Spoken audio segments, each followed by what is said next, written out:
How you guys doing? Woo! Yeah. How's the con been going? I'm doing so far so good. I mean, it's been a great. I mean, it's the end of the con almost, but it's been a great weekend. It's always fun to come to Vegas and chill out, and just lovely people. A lot of great conversations and some cool cosplays. I see a Rufio. I met the Rufio, which is very cool. It's fun. How's your con been going for you? Good, I must say. It's easy. I mean, this is such a great community of people, but that's old news. I feel like the Avatar community is so passionate, so creative. So yeah. Well, welcome to Anime LV. We're happy to have you here. So yeah, I'll just go ahead and start. You've done a lot of on-camera work and voiceover work. Yes. And what would you think, fans might think is surprisingly harder in the voice booth?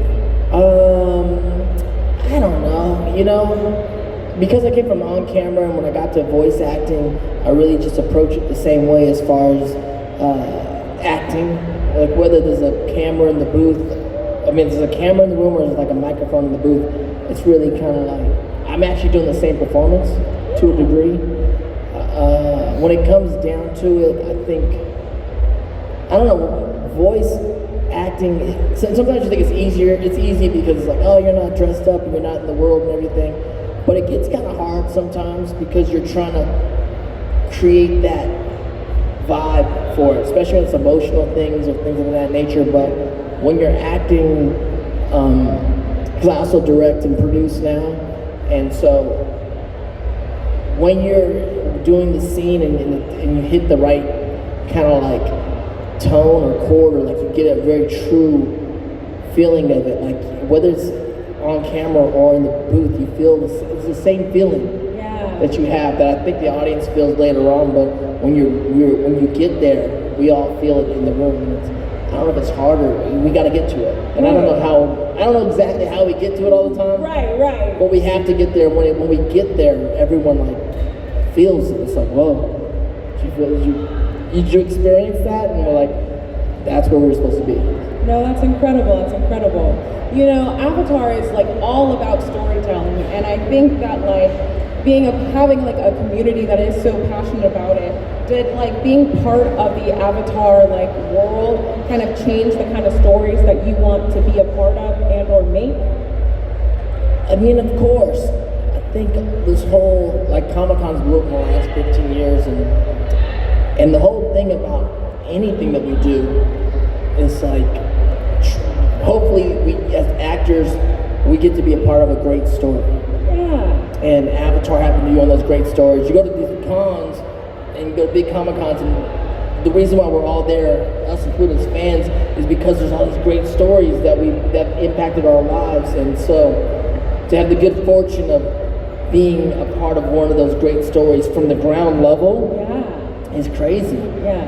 But I think Avatar impacted the way I see storytelling, really affected all of, I would say, American animation after it. All the shows started trying to do a more Avatar serial kind of thing. There's always a Zuko kind of character in these stories, which I think is very cool. Of course, that was really influenced by Japanese anime and everything that Mike and Brian was loving and the whole generation loving. So it's just one of those things in storylines we all keep impacting each other, inspiring each other. But I think it really gave a big change to especially American animation. My generation, we grew up with things like Thundercats and Transformers, and I love all that stuff, He-Man. But the world's not really just Autobots and Decepticons. That's not how the world, it's great, it's not that binary, you know what I'm saying? The new generation, when you grow up, the generation that grew up with Avatar goes, oh, there's 4 elements. Yeah, and within each element, there's good and bad in each element. It's seeing the world in a more nuanced way, and with a character like Zuko, really seeing an actual character change, which I don't think we get to see in live action or in animation enough, and to see a character do a real true change, hopefully it kind of gives us, again, more nuance in life and how we look at the world. It's just not black and white. It's just not like two things, not a binary world we live in. We live in a world with a lot of nuance. And then with a character like Zuko, you know, the ability to maybe give other people a little grace in life. Give yourself a little space, a little grace for yourself to change and redeem yourself, you know? Yeah. So I think it's, I don't know, I have a lot of hope in the next generation that grew up on Avatar. No, that's amazing. Amazing for sure.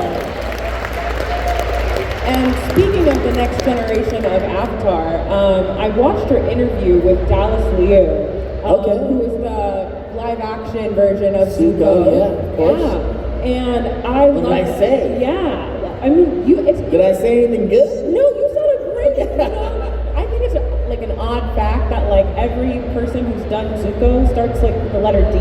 You have like Dante, I know, Dev Patel. I mean, Steve Ewan's coming up, but his ass, but he's still a homie. Right. Maybe we'll change his name to a D name, you know, I don't know. Right. We'll change it to something. Devin. Yeah.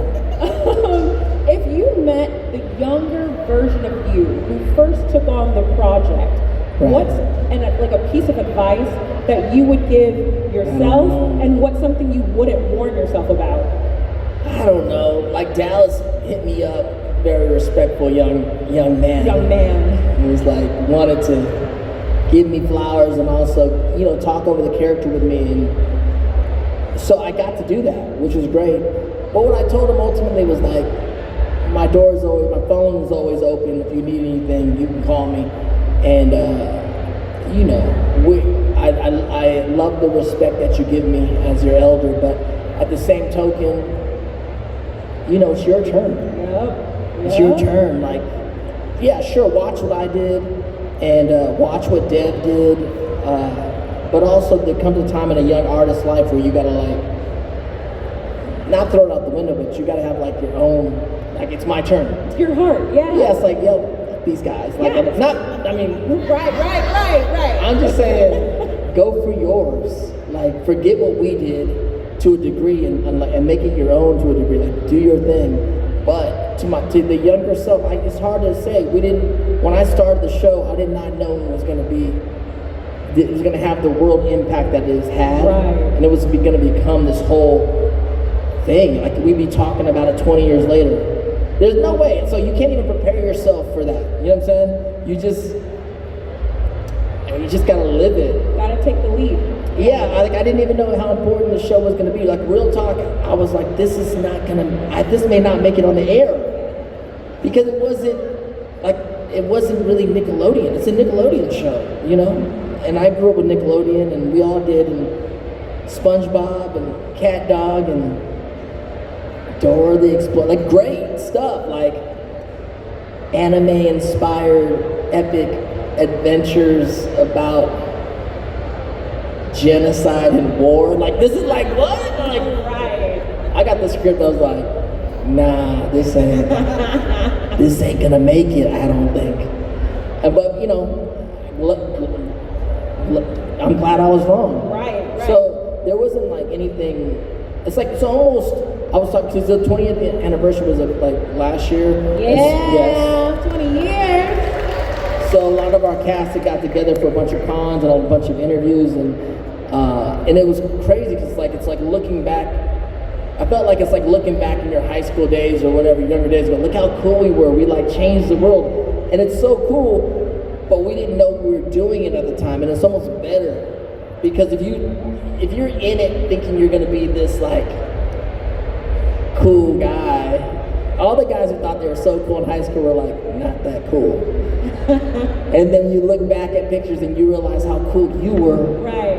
It's cool. Right. It's better to not be feeling yourself too much in the moment. You gotta grow into it. Yeah, it's better to look back and go, wow, we were just that was so dope, as opposed to be in the moment and go like, you're gonna be dope. So like you can't have do no that. choice but to be awesome. You can't do that. So it's hard to go back, you know, I'm just happy the way it turned out. Yeah, I like that. It's a very like present answer. If you guys would like to ask Dante a question, we're gonna have you walk up hop to on the that mic mic here. and Yeah. talk to me, baby. Stay. Yeah. If you didn't know, that's him. That's him. Hello. We met earlier. Hey. Rufio's friends.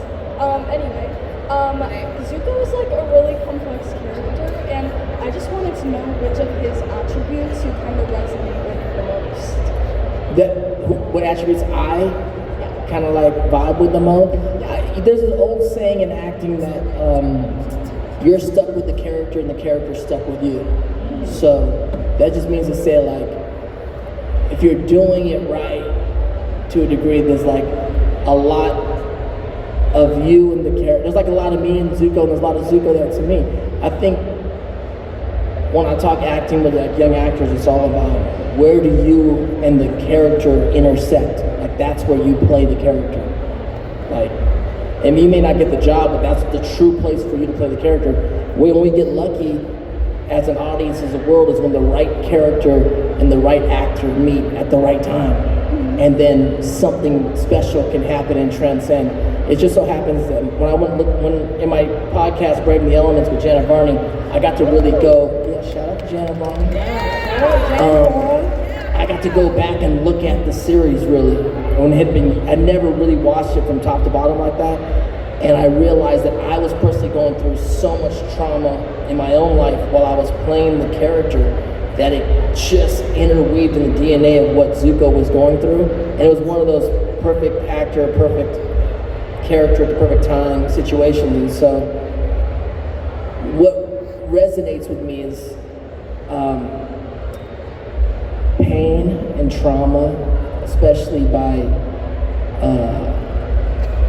teachers and parents that or authority figures that are like exerting control and power over you, and the trauma that you got to go through that. I was going through it, and Zuko went through it, but also the hope that you can get through it and you get to the other side of it, and you can redeem yourself. So that's what really resonates with me.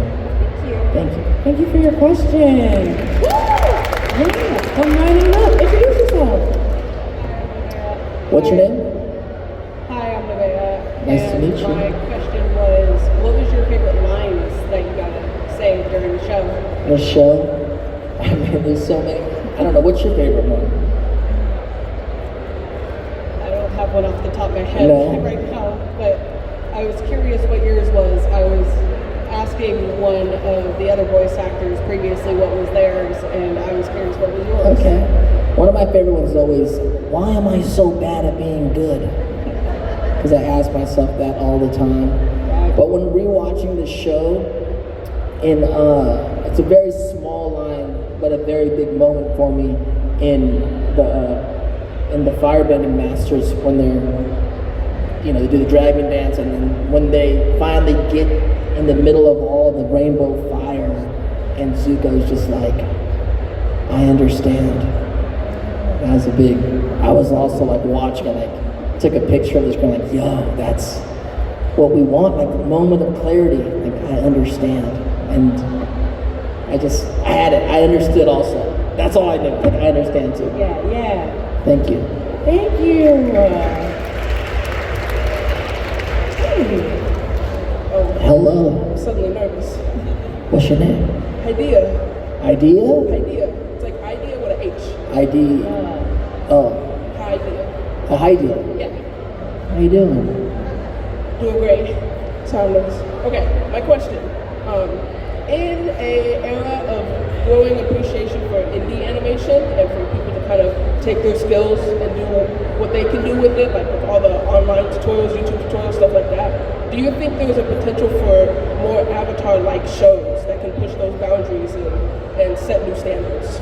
I think so. I think, well, I'm a part of a community called Homestuck. Have you heard of Homestuck? Yes. Yeah. Shout out to the Homestuck trash out there. And we're back. Yeah, we're back. We're back, baby. The way the internet is, like Homestuck was the first kind of like online free web comic that kind of went super viral and was crazy. Avatar is amazing. it's studio backed and the world goes out there, but you said like this whole world of where all these new artists are arriving and just making stuff, fanfics and crazy things. We're in an era where things like Homestuck could happen, where you can start creating your own story. Crazy. Homestuck's a crazy, weird, crazy story where Hussey was just drawing this rudimentary, weird things, and then they got real beautiful. But you can tell your story, make your art. You could find your audience. I mean, with Hussey and with Homestuck, like we raised millions of dollars to make video games and create outside of the system, just like homies doing stuff, you know? So there are people, it's gonna happen, it's happened before, it's gonna happen again. People are gonna just learn how to draw and create art and tell stories online, whether or not they get adopted into the studio system or not. We have the power to, and great stories have the power to find audiences and make impact. So if you're one of them, good luck on the journey. Thank you. Thank you for your question. Yeah, Renee! Thank you! What's up? Look, Tolly, let's let that grow a little bit. What's up, what's your name? Justin. Justin. Yeah, so my question is, with storytelling being so important to you, with the live action, live action, you gotta cut corners and budget when it comes to the storytelling. And one thing I've noticed with the live action, they combine a lot of, episodes and important moments. So my question is, what's maybe a moment in the live action series that you maybe wish it was done a little bit differently? And what's maybe a moment that's coming up that you hope that is seen on live action screen? Because Avatar has so many big and important moments and we want to see it come to screen. Right. So what's something that you hope that's like, okay, this moment, I hope it stays, and what's something that's, with the series that already came out, you wish was maybe done different? Because I'll be honest, I thought we could have spent more time with the whole, this hero son dying and the funeral and all that. I feel like we rushed past it so quick, I was like, wait, that's like one of the best moments. It's hard. I mean, it's hard with the Netflix show in particular. I think it's beautifully cast, and I love seeing all the bending come to life. They really did a great job, and everything. It looks amazing. But they only have a few episodes every season, so you're trying to squish everything into 8 episodes. How do you do that? So it's a very kind of hard thing. Like you said, some things are rushed, and some things are, I don't know. It is. I always go. It is what it is. As a filmmaker, you get what you get. I mean, it's hard. You have to work within the parameters you have. So as a companion piece, I think it's really beautiful. But on its own, it can kind of feel a little rushed at times. But luckily, the audience has the animations to be a part of the whole storytelling of the world. But as far as moments, I'm looking forward to. I'm looking forward to how Toph is coming. Toph, the Blind Bandit stuff. I'm a big fan of Blind Bandit and the wrestling aspects of it. So I wonder how the greatest earthbender of all time is going to be introduced into the show. Of course, they finished the whole show, so I'm fascinated in how they're going to make the moment between Zuko and Uncle Iroh, the reunion, which is kind of like the hug around the world. That's such a big feels part of the story, and such a big kind of moment for Zuko and his redemption. I'm fascinated to see how they're going to build up to it and how they're going to pay it off. And then, they had to change the dynamics a lot with how Ozai is working on the show. So I'm very fascinated how's it going to be the acting? How's the mechanic? I think they change things because there's a lot of different politics when you're working in live action because budgets get bigger. Now it's not just drawing things; it's also about making things, right? And then when you have other stars sign on, things have to be changed in the script. If you look at the animation, Ozai's even though he's a powerful character, he's very small. We don't see him that often. But when you sign someone like Daniel Day Kim to play Ozai, you need to create more screen time for my guy because you're paying a lot of money. It ain't like, you know what I'm saying? So, but then you add extra storyline, like what are we doing? Like how, so they have a lot to balance and a lot they have to deal with. So I'm very fascinated to see how the Zuko, Ozai, Agni Kai, it's gonna kind of happen. So I'm interested in all this stuff. Thank you so much. Thank you. Good question.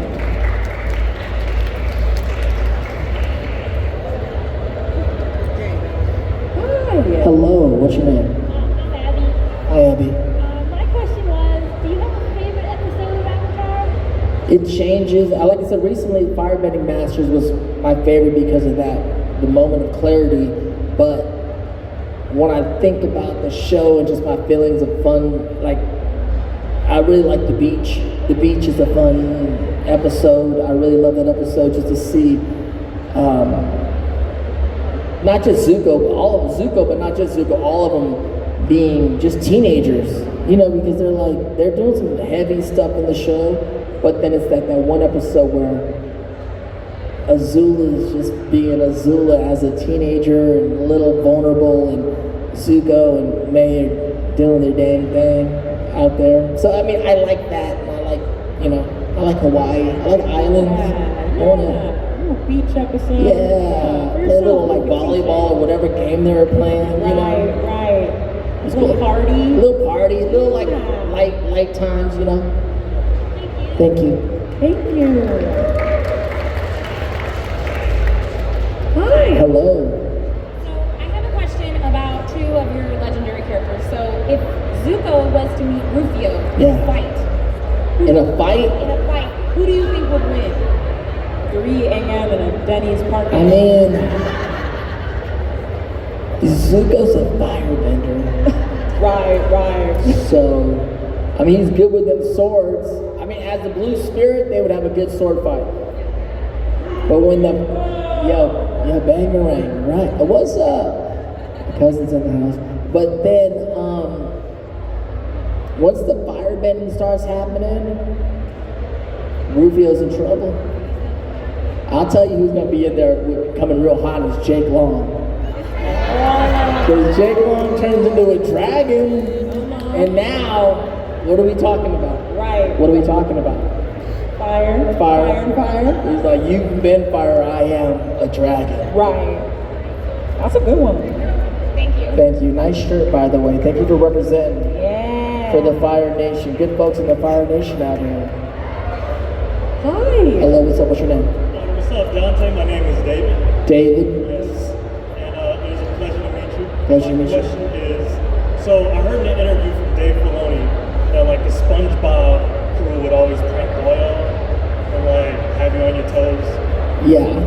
What is a funny prank or just memory that stands out after all these years? I don't know. I mean, Filoni was doing more stuff back in the back, like with all the artists and stuff. So I think that was more about all that stuff. But Filoni being around, he was always cool. So I don't know about pranks. We all love Filoni. And then I got to work with Filoni on the Star Wars Rebels. But Filoni's like I'll just tell you about Filoni. He's a G, and he's like the keeper of the lore. And he's like this kind of god within the nerd world. He's also like, he's from Pittsburgh, Pennsylvania. This fool is like wearing Pittsburgh gear all the time. I'll come in the studio, this guy got Pittsburgh Penguins, Pittsburgh Pirates, Pittsburgh Steelers. Always repping. I'm like, this fool's black and yellow, black and yellow. Like every time I see him, I was like, he's black and yellow all the time, dog. What's going on? But he's a good dude. So he wasn't pranking the actors as much. He was pranking like, I think, some of the artists, but I love him because like when I worked on Star Wars, I played a small character named Jag Hell, but like on the break, you're like, so you'd be like, yo, Filoni, like, I know I'm doing this with Ezra right now, but like, what happens with the characters that, he'll break down where you are in the timeline of Star Wars the whole time, and then I just become like a little kid again, like around a campfire where like your uncle's telling you the story, like, so when Luke and them are doing this, he's over here doing this. I'm like, oh my God, what? And he's with these rebel alliances during this time period, and it's it's just the great. It's just the greatest. So shout out to Filoni. Appreciate it. Thank you. Great question. Hello. Hi, What's going on? Good to see you. good to see you again. My name's Chris. Yes, Chris. I know it's hard to kind of like act out a scene in the booth and then try to picture what's going on in the show, right? So was there any moment, interaction, conversation that you had with a specific actor that like you saw on screen or like, oh, that's how that turned out, I really like that? Yeah, I mean, kind of, you know, it's weird when I started voice acting, I didn't know what really I was doing because I come from on-screen stuff. So whenever I watch it, it was like interesting. But the whole learning of Avatar, the whole story is just me in the booth with Mae Whitman and Jack DeSena and a lot of the other cast. So, I didn't really think about, me personally, I wasn't really thinking about how it was going to end up looking. We were just trying to get the vibe in the room, right? And so, especially the scenes, there were special scenes for me, was all the scenes with Zuko and Uncle Iroh. Greg came in and did a great job after Mako passed away, but a lot of my memories is working with Mako, because Mako, who played the original Uncle Iroh, had played my uncle or my father like 3-4 times in my life, and I've known him since I was 12. And so I'd known him through my whole life, and it was really special to have these scenes with him, and then he started getting sick, which was kind of crazy. Then he passed away, so those moments that were kind of special moments of like me hanging out with Mako were wonderful. So when I see it now animated, it gives me a lot of good feels, and just remembering an old friend and loving that we got to kind of capsulize parts of our relationship on, within Avatar. Thank you. Thank you. That was beautiful. Like a time capsule. Yeah. Hi. Hello. My name's Laura. I met you yesterday. Yes, good to see you again. Good to see you. So my question kind of did get asked already, but Got another one? sort of. So it was in regards to like Zuko, Rufio, and Jake, right? I was gonna ask who would win in your opinion Right. and why. But now I'm gonna switch it over now that I know. Do you think that you would consider your color scheme to just be red? Yeah, I mean, maybe. It just follows me around, I guess fire, I'm Fire Nation forever. Right. Come on, Shout out to Fire Nation. Right. But it's like, I guess those characters, there's something about those characters that kind of resonate with me. Dragon, fire, And they all fight. rebel Yeah. kind of thing. And people always ask, like, are you more like Rufio or are you more like Zuko? And I always say, like, I'm Jake Long. Thank you. You know what Yes. I'm saying? They're like, I'm Jake Long. Like, I love all of them, but if I had to pick, I'd pick Jake. I mean, I am Jake. It's just Jake is from New York. I'm from LA. Jake is like a skateboarder. I was a b-boy, but like, Yeah. I'm Jake Long. And you could turn into a dragon. And I can turn a dragon if I need to. Exactly. Well, thank you so much. Thank you so much. Thank you for your question.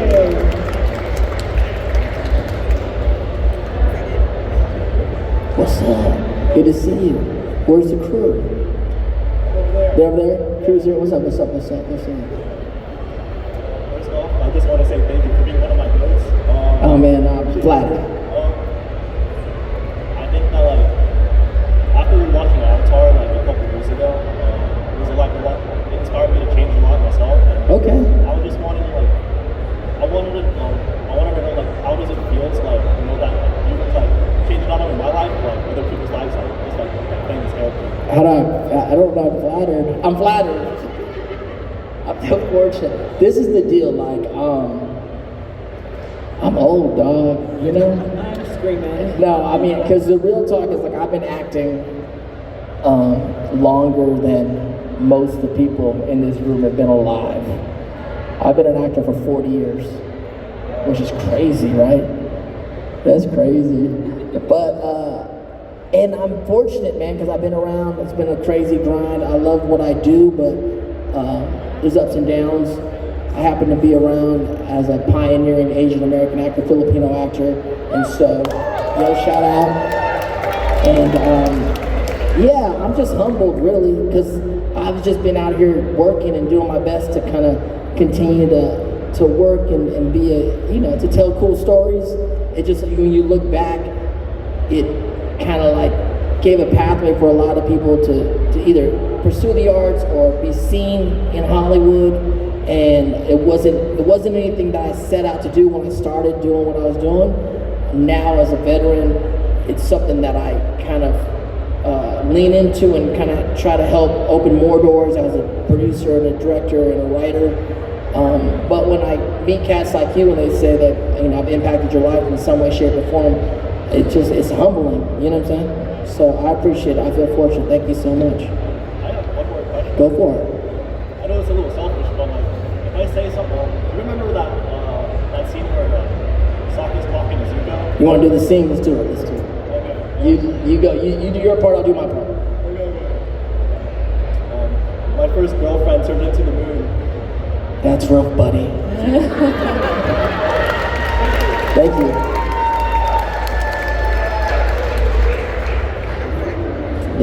Look high that microphone right now.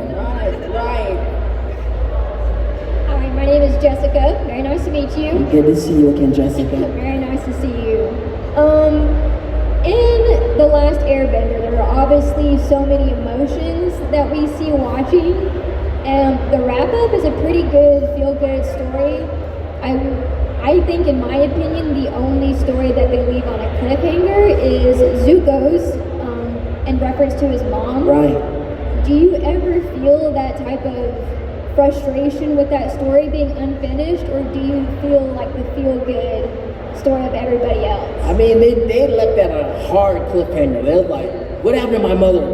Bye, that's the end of the show. Later. So I'm gonna go find him and then that's it.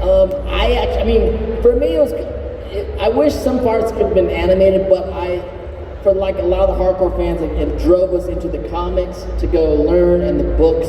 And so that part of me I really like. I like the comic. It's a very interesting story for him to find his mother and see what she's been up to and understand her trauma and all that went on.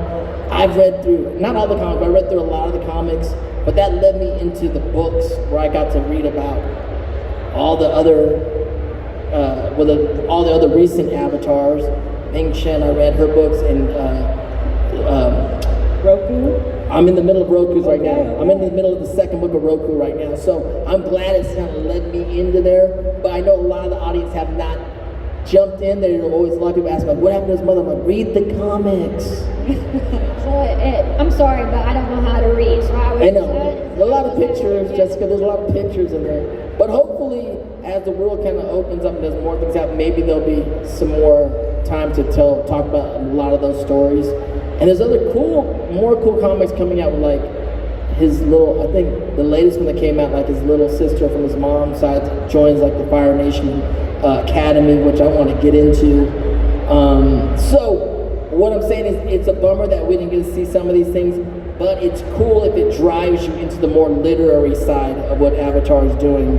And the world, it opens the world because it's like all the comics and then the books, and then there's the concert and the music and all the albums that have been released and the cool vinyls. So the world just keeps on kind of growing. Keeps on giving. Yeah. Thank you. Thank you. Bandy, what's up? What's up? My question is, what's your favorite Uncle Iroh quote? My favorite Uncle Iroh quote?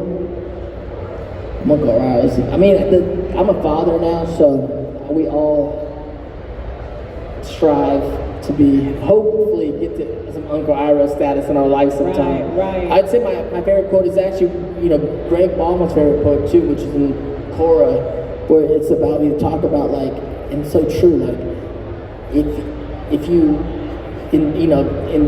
something like in darkness, like if you look for the light, you often find it, and if you look the darkness, it's often all you'll ever see is dark. So I like that concept of hope. So that's always a fun one that I'm always thinking about. But I think Uncle Iroh has so many wise things and funny things to say. One of my favorite moments of Uncle Iroh is when he gets yoked out in prison and he comes out. I'm like, damn, Unc, you looking diesel in here in that loincloth. What's happening right now? Right. definitely unk status. Yeah, but I love that. Thank you. Hi. Hi, my name is Matt. I just want to ask Dante, what does it mean to you to kind of see people cosplay the characters that you portray, and would you co-sign a Zuko Jake tattoo? Oh, yeah. Oh, great artwork. Yes. Maybe a Zuko. Is Zuko gonna make it on there? Maybe. Hey. I think it's, like I said, it's cool. I don't know, it's just humbling in a lot of ways because I'm a fan too. I grew up a fan of Star Wars, a fan of Harry Potter more recently. And, you know, when you become into a world where it's like, you know, like, wow, like, is this the new kind of one of these big worlds that we all love? And you're a part of it, and you're like, oh, what kind of character am I in the world? So it's really kind of cool to be a part of that, but then to see people cosplaying it, I mean, I talk to all my Avatar fan and crew, and it's like, you know, in our world of Comic-Con fandom, you know you're doing something right when our show becomes your show. Like when the fans adopt the show as their show or the IP as theirs, that's when we like really did something special. Because even though we did it, in a lot of ways, it's the community, it's ours. The ownership is like both ways, you know what I'm saying? For the audience to really claim ownership over a show and the feeling and the vibe is when it's really special. So when I see people cosplay, I know that that's your show, that's your character. Like Zuko, as much you as it, or you and yours as it is me and me. So it's a connection like that. Thank you. Thank you for your question. Hello, what's your name? You can get right up on it, please. So my question is, you've been in the industry for a long time, you've done a lot of different roles. Do you have like a dream role or a dream type of story that you'd like to do? Yeah, I don't know. There's always things that we're working on and we're developing and pitching, and so there are some scripts that I'm writing and working. I'm actually working on a one-man show right now. But I don't know, like the dream character, I don't know. You don't know what people are working on out there. You know what I'm saying? There's like things people are writing for you that you don't even know, and there's certain things that they get approached with. So I don't know if I have a dream character I work on right now. I'm just kind of struggling and got my plate full with the things I'm kind of trying to create, which is scary because it can get more personal about certain things, especially at this time in life when I'm like looking back at the past and I want to talk about certain things. You get a little vulnerable. So is it a dream to do it? I don't know. It's scary to do it. I mean, the dream roles are like, what's a dream role? It's like, those ones are hard roles to do. And sometimes you're like, it's so scary to do some of those things. I don't know. But I'd like to do, in genre concepts, like, okay, action, want to do something action, maybe. There's always like, I always love stuff like James Bond and things like that. So like some kind of action would be cool. But I was a dancer I'd love to do another dance kind of project because I love dance and music. And I looked at that, and then of course I'm Filipino, so there's certain Filipino stories I really want to put out there in the world, and we're pitching these kind of things. So I don't know. There's things I'm doing, and you never know when someone hands you a script or a project comes around. There's things like Zuko where I never thought it'd be a dream project, and it becomes a dream role. So thank you. Do you still dance? Because I did see Take the Lead a long time ago. Yeah. I can still boogie. Okay. Still got it. I ain't hitting power moves or nothing like that, but I can still get down if I need to get down. Very interesting. Hey. Hi, my name is Pilar. First of all, I want to say thank you so much for being a part of so many different projects and sharing your talents with all of us for your whole career. That's my question is, what is your favorite and least favorite part about joining a new project? My favorite and my least favorite part about doing a new project? So like whether you're on screen or whether you're voice acting, living your talents, like. Well, the least favorite part about a new project is like we're trying to find it. When you're first going, you're trying to find it. Any character you're doing, and when you're trying to find it, sometimes it doesn't work, so you could get fired. You know what I'm saying? Like, I think that's the least favorite part. And again, maybe it's just us actors in our mind, because a lot of times, especially voice acting, you're trying to find the voice, you're trying to find the character, even when you're on screen. And that first few weeks is the time where they can replace you, because they're like, this is not working. And you're like, I don't think it's working either. So that's my least favorite part. It's uncertainty and self-doubt and all that kind of stuff. And then my favorite part is just starting a new adventure.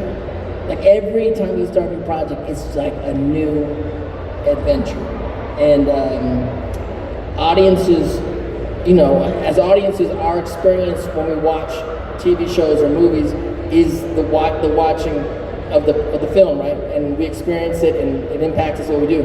For the filmmakers, actors, directors, filmmakers, our adventure and our impact is doing the film. So my memory of it is actually doing it. Sometimes I wouldn't say it's less, but sometimes it's less about the final product of the film or television show, and it's the journey of making it is really, for the filmmaker, that's the experience that you're really doing. So my favorite part of a new project is beginning that great new adventure. So it's kind of like the uncertainty in both places. Yeah. I mean, usually it's not going to be the greatest thing ever. Every now and then you might hit a home run, but most of the time you're just at bat trying to get through that damn thing. You know what I'm saying? But that's the joy in it. That's the joy in it. Thank you so much. Thank you so much. Thank you for your question. Come on, round two. We back? We back. Okay. Yes, I'm back again. So, question, with there being so many Avatar projects in the universe, we don't know what you are a part of. Well, yeah, we don't know. I mean, I know something. Yeah, there's some things, but for what you can answer, so in the regular Avatar series, if you could play any other characters, what would you be if you did a live action? Like, who would you want to play? I don't know, man. It's hard. I was like, I don't know. They wanted me to come and do some stuff in the live action series, but I was like not feeling like what was going on. Like it just doesn't make any sense. I'm too deep into the whole world that, like, if it's not like a Fire Nation situation, it's like I can't show up for that. Like, not like I can't show, it's just not gonna make sense for all of us to do it. I'm not here to just do a money grab, and I'm like I'm too involved in the world, and I'm such a fan of the world that I too is like, it has to be something that makes sense. Otherwise, I just can't be showing up like chilling in the water tribe. Like, what are you doing, Dante? I'm like, I'm faking it. I'm not really water tribe. I'm just out here pretending. Yeah, all right, thank you. But I mean, I can pop up anywhere. We'll see what happens. Okay. Thank you. Hello. Hello, how you doing? What's your name? Kyle. What's up, Kyle? How you doing? I'm chilling in Vegas. My question for you would be, well, first of all, I want to say thank you for your iconic voice and all the characters that you played. My question is there a character out there that you turned down that you later was like, damn, maybe turn down? No, we don't. Actors, we don't really turn down stuff. We should, like, whatever you get, you're like, yeah, that's good. Let's try it. Right. Even if it don't turn out, you're like, fire me. I don't care if it don't work. But there's things you don't get that you're like, damn, I wish I would have done that. It's one of those. I've auditioned for like Robin and Batman and Robin several times throughout the years, and I never get it. They're missing out. I've actually auditioned for Robin, not just voice, on screen too. Oh. It was crazy. There was a time where they wanted to make like Robin like a ethnic urban kid, and it was like I met Tim Burton and stuff like that. and it just didn't work out. But so Robin has like been one of those. Maybe like a reboot of Teen Titans. Teen Titans have been cool. One time I lost Robin to Jack the Center. I was like, damn, Jack, you got it. But yeah, so Robin was like one of those that I've always wanted to play, never had to play. And then I auditioned several times for Teenage Mutant Ninja Turtles. I feel like I could do one of the Turtles. Which one? No, I'm a big Donatello fan, but they wanted me for Mikey voice, Mikey energy, like Dante Tello, you know? I was always on Dante Tello.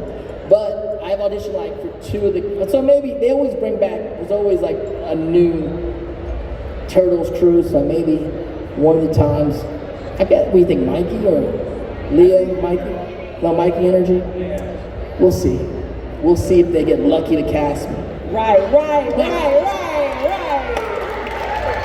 Thank you. All right. Hey. I'm just wondering, because it's floating in the air that we might be getting another Avatar animated movie about them as adults. It's out. It's already happened. And I was going to ask, are you excited to reprise Zuko? Yeah, I'm not doing. Yes, I'm excited about the movie. I'm not doing Zuko. It's a whole new cast. Yeah. Don't have that. Don't look at that. Don't have that look on your face. It's actually good. I watched it. It's called the Avatar Aang, and it's really good. I think you guys are gonna like it. I really enjoyed it. They're grown up. The story's a really powerful, beautiful story. It was good to see the gang all grown up. But yeah, I didn't get to do Zuko, but Steven Ewan's doing Zuko. He does a great job, and he's a homie. But the whole cast, they're all doing. I'll say, even though it's a whole new cast of voice actors, I'd say by and large, everyone stayed true to the characters, and it feels like the old gang. So I think everyone's gonna love it. I'll give it a shot. I've learned my Give it a lesson. shot. I've learned from trying to talk like it. Never judge it. Never judge it, but I think you'll like it. Thank you. And our final question. Final question. It's all on you. Oh no, so sorry. I mean. Almost final question. Right. Almost final question. I'm Christina. What's up, Christina? My question is, if you could redo it, would you make Zuko and Katara endgame, or are you happy without them? Christina out here trying to fight. Start a riot. Everyone, people that know me know that I ship Zutara. Right? Forever. But I know people don't. I did it, like, I wrote a poem. It goes, I ship Zutara, even though it's not canon, because I'm a hopeless romantic, some things are best left to be imagined.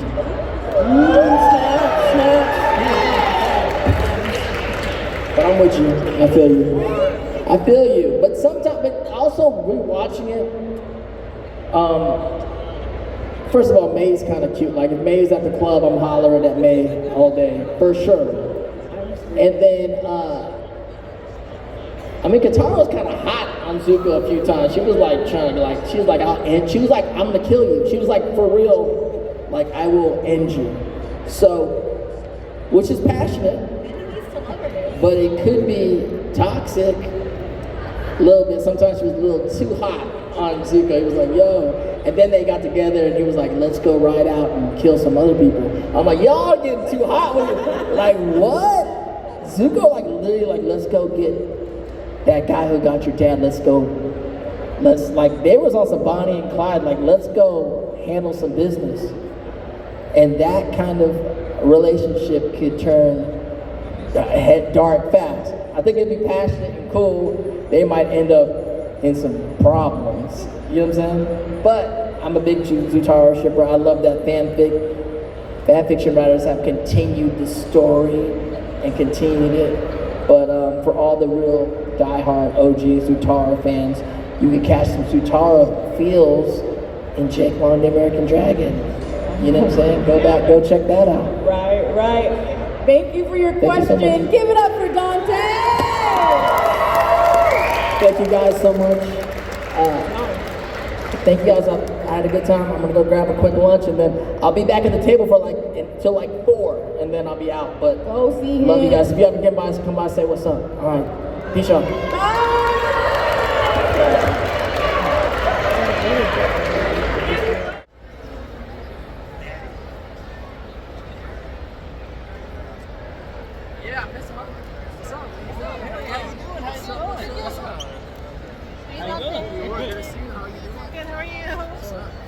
Pittsburgh Kelly. Yo, P1.